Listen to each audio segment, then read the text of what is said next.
Dobar dan poštovani gledaoci, dobrodošli na Arhitekta forum, 4. po redu. Sa nama je jedan od predavača na ovogodišnjem forumu, a to je kolega arhitekta Besian Mehmeti iz Makedonije. I pošto je ovo ipak internacionalni događaj, mi ćemo da pričamo na engleskom kako bi i publika koja prati iz inostranstva mogla da razume o čemu se radi. Besian, hello, how are you? Hello, I'm very well, very well. How are you? Fine, yeah. I'm great. I said to you, we finished the Balkan Architectural Biennale 3 days ago, and you didn't send a project, but you said in next Biennale you will send. Yes, it happened that I was not in Macedonia when we were expected to submit the project. Yes. But I tell you that next time we will. Why I am telling you that? Because you are one of the 5 top architectural studios from North Macedonia. And I think that you have a place here in Belgrade on exhibitions, on lectures, because we want to know what is happening in Macedonia, what are you projecting, what is building, mostly in Skopje, but I think there are in also other cities. Let us start. Yeah. People think that in Macedonia, Macedonian architects are projecting only houses and I don't know what else, but we know that you are projecting, Macedonian architects, but especially your studio, that you are projecting also large-scale or mega-structural complexes or mega-structure architecture.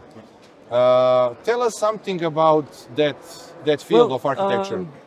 If you go back to, the development of Skopje, especially after the earthquake of '63. Developing large-scale projects was the way to go back then. Skopje became, as you might know, the capital of Republic of Macedonia. Yeah, but the world capital of world architecture. Yes. In a way, yes, and especially the brutalist architecture, yes. of which we still have fantastic heritage and. I see most of my colleagues and friends from abroad coming to visit it. So even back then, these developments or these large-scale developments were really present. But somehow after, or even before the independence, and really after the independence, they were somehow.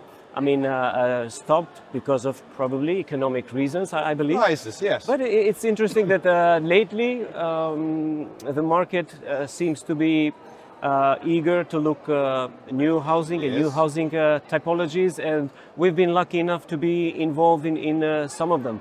If you come and visit Skopje and Macedonia in general, you can see a few developments from here and there, and some of them are even from, for foreign investors and foreign architects. But local architects are also involved, like in the case of our studio as well.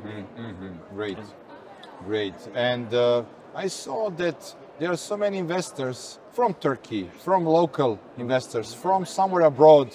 I don't know, from Western Europe or United States even. I don't know. But I think your studio is doing a good job to connect with those investors. And you have several interesting projects that, megastructure complex. Tell us something about that, about several of them. Yeah, we took part in some of these, let's say, invited competitions. And invited competitions, and we won. It was a few years ago. We won one of these to develop a large-scale housing and also a commercial project. This is actually in my hometown of Tetovo, where and it's in this foothill of the Shar Mountains. So designing this project was really, we of course drew inspiration from the context, as we usually tend to do. And I'm happy that the project got permission and is already ongoing and under development. Doing these projects, even for us, for our studio, is of course challenging. I mean, the challenge is how to, you know, besides them being large scale, to still have them or keep them in a human scale project, because at the end of the day, people and human would be living there. And in the case of this project, we called it the Urban Hills. I wanted to ask you, what is the name? Urban Hills? We call it the Urban Hills because, like I said in the beginning, we tended to bring this hilly structure of the Shar Mountains in the city, and when it's finished, hopefully in 3 years, the structure will be the highest man-made mountain in the town in Tetovo. Yeah. So we try to, like I said, to turn this large-scale project into a human-scale project through I would say an intricate play with volumes and masses, so that you know, it doesn't just block the view and the circulation and everything, but yeah, have this wavy structure that would allow I mean, the apartments to enjoy the views towards the mountains, but also towards the valley, and also to allow for natural ventilation, as it is in a way quite porous in the ground floor, and also it's I will be showing some images in the presentation, and it's also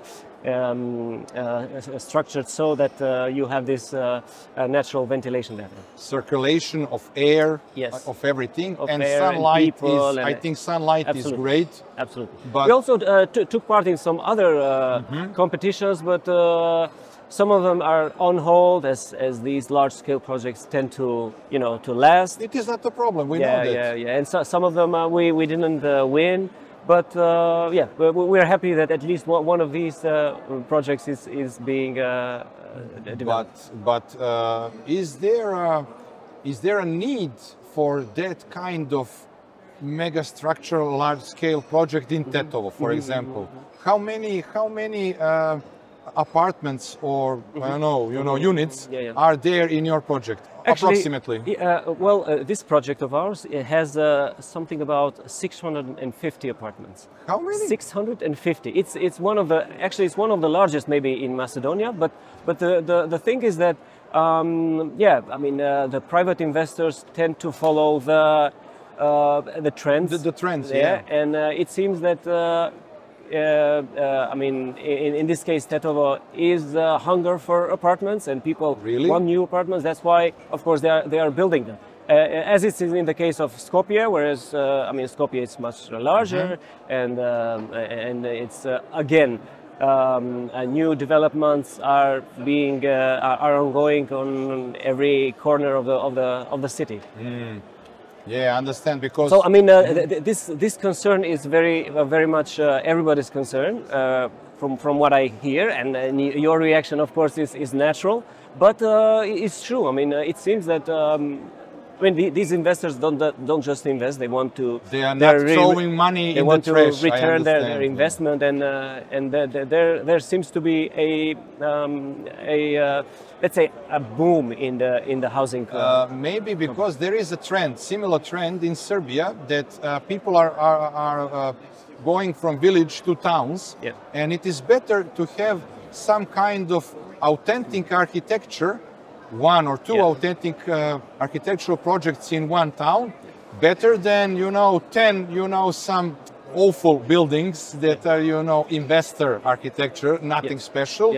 This is, I think, better than that. I agree with you, and in our case, this is what we tended to do, to in a way reinterpret the I mean to be as contextual as we can, and to reinterpret actually the context in a way that it of course fulfills the brief of having certain apartments, but then also to having in mind that these tenants and actually the people that will be living there have to have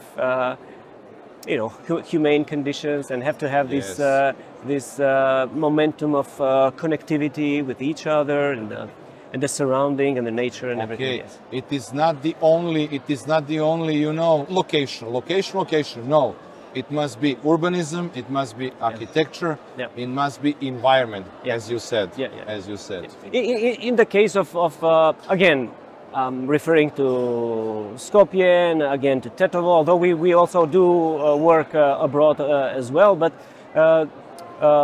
what is really important for these cities is to have a clear vision of where we're going, and then we, with our projects, tend to fit into these visions. And in some cases, when we see that there is a lack of vision, we, in a way, anticipate what the vision could be. You know. I understand. I understand.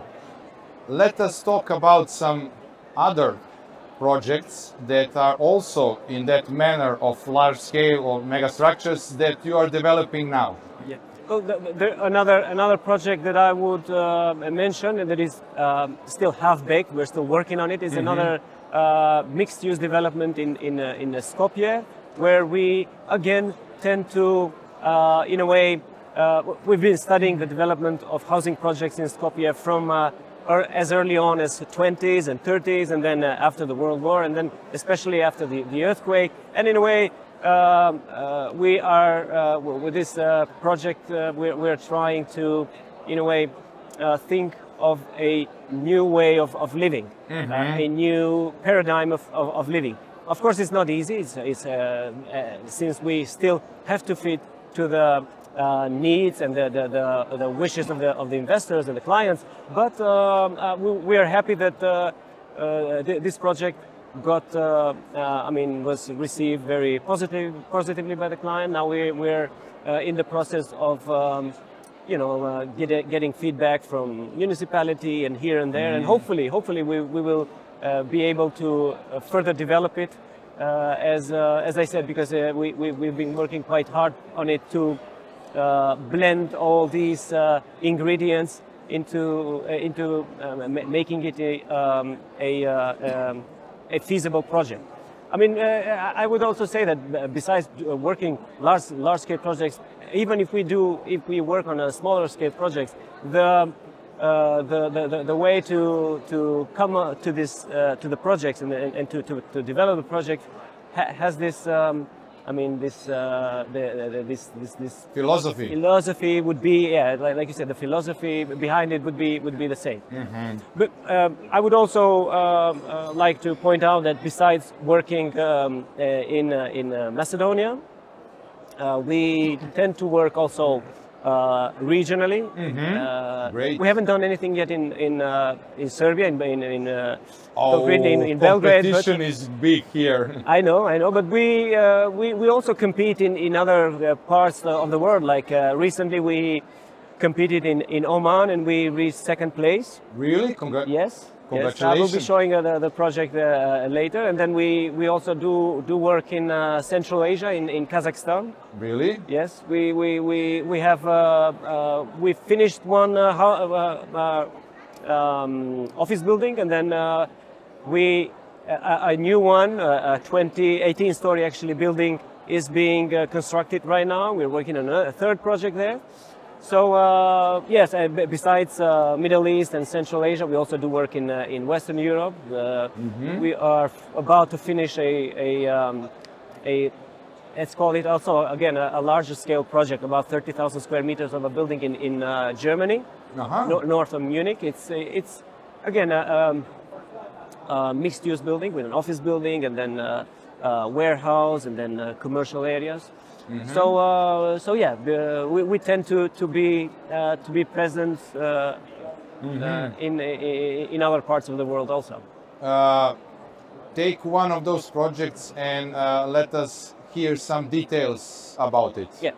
Well, in the case of the Oman project, let us speak about that, because second place is second place. Yeah, it was an invited competition. We were very happy to receive this invitation to be part of a group of 20 studios from around the world that would take part in this. And then we were, to our surprise, to our positive surprise, we were chosen as the 5 finalists among the top architecture studios in the world. And we were, back then, it was this summer, in July, we were invited to present the project in front of the jury and the mayor of Muscat, the municipality, and one of the princes of the kingdom was there also. And yeah, I mean, we seem to have done a good job, and that's why we received the second place. I mean, after the inauguration and everything, I mean, when we realized that we were very close to winning the first place, you know, it was like we should have pushed it a little bit more, but nevertheless, we were very, very happy with it, because now we got to, you know, first and foremost, we got to know a new, you know, place, a new culture, a new way of thinking. Context. Absolutely. We tended to be very contextual, and this is what we received as a feedback from the jury itself.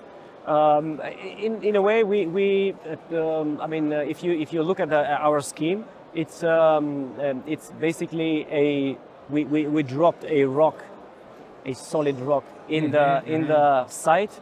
We broke it down into 3 volumes, which has these 3 separate. I mean, the 3 packages of content that the brief wanted. They wanted to have office space for the municipality, something like 10,000 square meters, a hotel with 230 rooms, and then also commercial and retail spaces. So yeah, the building itself is, like I said, very.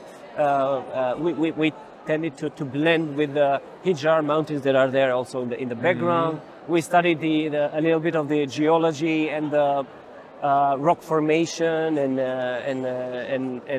all the characteristics of the site. And yeah, like I said, we were very happy that the jury really looked. I mean, found these characteristics within the project, and we, in a way, dive deep into this Omani thing, because it's interesting. You know, we tend to see that Middle East is Middle East, but they were very. I mean, they have regional characteristics as well. So Oman tends to be a little more, you know, conservative, a little slow. They don't go high. They built in. They are not United Arab Emirates. Yes, they are a little bit slow. Yeah, Emirates is something else, Qatar, and then Saudi Arabia, and then you have Oman is situated in the tip of the Arabic Peninsula. Yes. And yeah, we were really amazed. I mean, to be accepted there. Yeah. Yeah, but what is happening with another projects, Kazakhstan or somewhere? Yeah. For example? Well, in the case of Kazakhstan, again, although it's more of a commercial project because it's an office space and it has their, I mean, offices like everywhere have their own, let's say, their own. Typical needs, but it is a country that is also opening to the world because of resources, because of the, you know, their place in the Central Asia. Yes. They are on the crossroads of everything, and because of that, they're searching for some better architecture, better solutions that in the past they were connected to the Soviet Union. Now they changed the Cyrillic to the Latin letters. They're opening to the West, and they need something different. Yeah. Well, in the case of our projects in Kazakhstan, I mean, our client is he's, like you said, very open to new ideas, and in a way we found each other very spontaneously. He likes the way we deal with architecture and the way we work. And yeah, in the case of, let's say, the last project that we are doing with them, we besides having this, like I said, typical office building, we tend to integrate a little bit of their ancient history and ancient architecture, because, like you said, Kazakhstan is part of this Silk Road that used to connect you know, east and west, and they have a fantastic heritage, architecture heritage, which I believe that can find place even in a large scale project, and even in a commercial project, which, like I said, usually tend to be more straightforward, very rational, and again, integrating history and integrating local architecture into these structures. I think makes into modern high-rise building. I mean, adds a is a recipe to again be connected to the roots of the country. I understand. Do you have something to say to our viewers? Some, I don't know, some advice or what? Yeah, well, I think, I mean, coming from North Macedonia, I of course, you know, feel almost home here because of our past history. We tend to deal with similar issues, similar problems, and I mean, giving advices here would be the same, almost the same as giving an advice to Macedonians, to locally. I tend to see a lot of course, young architects here who are probably trying to find a way to get into the architecture scene here. Now, recalling on my early experience, I mean, my early days, I'm not very sure how active architecture competitions are here, but in our case, we did do many competitions back then, and I think that's the way how you would. That is the key word, competitions. Yeah. People must do the competitions not only in local country, yeah, but abroad, to follow what is happening abroad. Exactly. That is the. And exactly. And now with you know, with the internet and everything, you have the chance and you have the resources to find out what's going on. So I'm saying that in our case, but I would also advise to young architects here to try and take part in competitions, because working in competitions, as you know, is you predefine yourself. I mean, you choose your client, you do the timeline, and you in most cases you have the freedom to express yourself. So in that case, you can build up your, let's say, your own architecture character as an architect, but also as a potentially also as a studio. Besian, thank you. Thank you for this presentation of your projects and for the advices. Yeah. Because we have some architectural studios from Serbia that are doing the same, the same way to success. Yeah. And I think you will be our guests on Biennale or in some other projects, and I will be very glad to see you again. Yeah, I will be happy to be part of it, of course. Okay, thank you. Thank you.